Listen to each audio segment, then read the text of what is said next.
The Iraqi Prime Minister Haider al-Abadi has taken a bold step in response to the angry mass demonstrations against his government.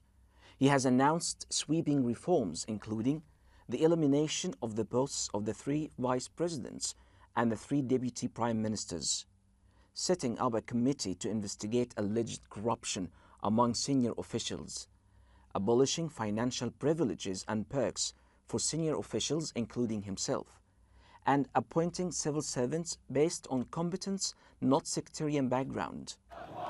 For more than a week, Iraqis from different walks of life set aside their sectarian differences and joined forces to protest against the severe lack of basic utilities and what they perceive as massive corruption.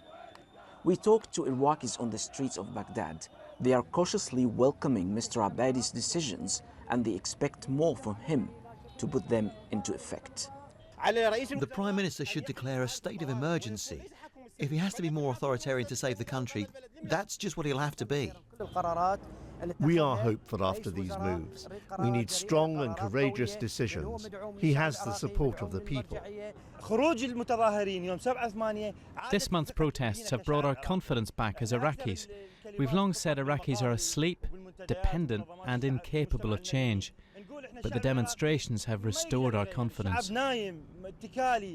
This web of electrical wires can be found everywhere in Baghdad as the national power grid falls apart, leaving millions of Iraqis depending on private generators, and at a time of year when temperatures have reached up to 50 degrees Celsius. But can Mr. Abadi really translate his decision into reality? Mr. al-Abadi faces 2 challenges, the constitution and his al-Dawa party colleagues, whose interests will also be affected by what he's proposed. This is the rallying point for Iraqis over the past few days, Tahrir Square, in the center of Baghdad. It's now empty, but is full of protesters every Friday. The government indeed faces a crucial test. If it fails to implement the promised reforms, it could lose the trust of many Iraqis. Ahmed Maher, BBC News, Baghdad.